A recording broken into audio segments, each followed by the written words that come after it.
What's up, guys? Back here again with just another quick update on the tank. One I haven't really talked too much about in a while. Probably because it's in my kitchen, and every time I go in my kitchen, I'm more or less worried about either cleaning it or getting something to eat. And I kind of look over and say, "Hey, wait a minute! I forgot there's a fish tank in here."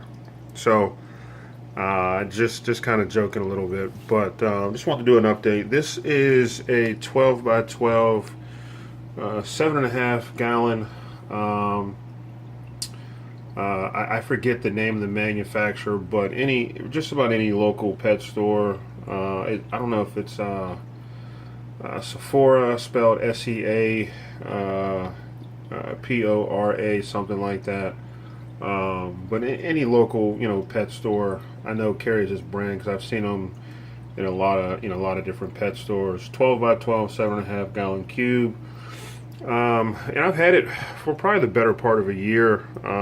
Let's kind of look inside and see what I have in there. I've got some driftwood back there, or spiderwood, whatever you want to call that. I've got a decent sized rock in there that at one time you could see from the front, but these plants that I've kept have pretty much overgrown the rock, which is fine with me. You guys know I'm a fan of keeping live plants. These are that cardinalis plant that I have kept in other tanks. These are the S. repens, I believe, or Stargini repens, or S. repens, whatever they're called.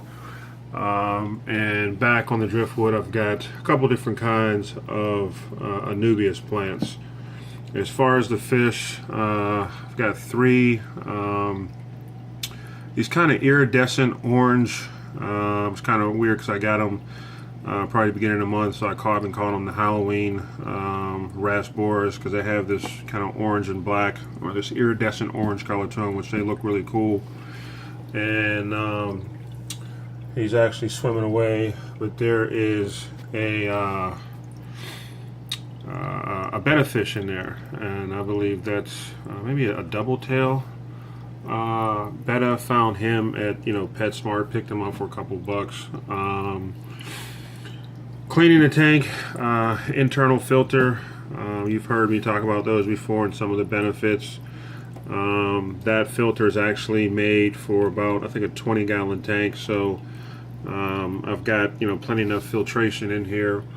You've heard me mention it before with some of the driftwood, and if you look on the plants, it looks like there's brown algae, but that's actually the wood decaying, and really that doesn't harm anything in the tank. It can be a little bit of an eyesore, but if you keep up on your water changes, that shouldn't be a problem. But you even see it a little bit on the leaves here.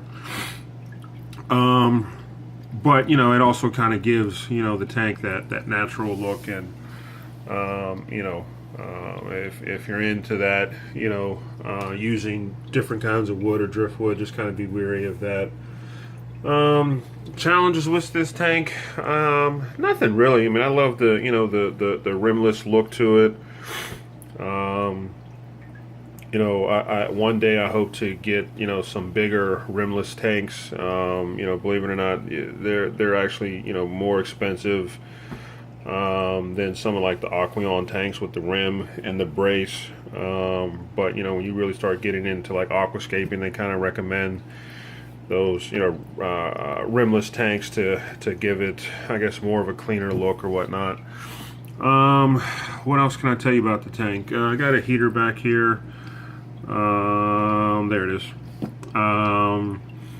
is. The light I'm using is was one of those National Geographic LED lights I found at, I think, PetSmart for like 25-30 bucks. So I couldn't really pass that up. Anybody who's gone searching for these lights, if you don't find something on clearance at your store, you can end up paying anywhere between 40 and 50 bucks for a light sometimes. So I kind of got lucky there.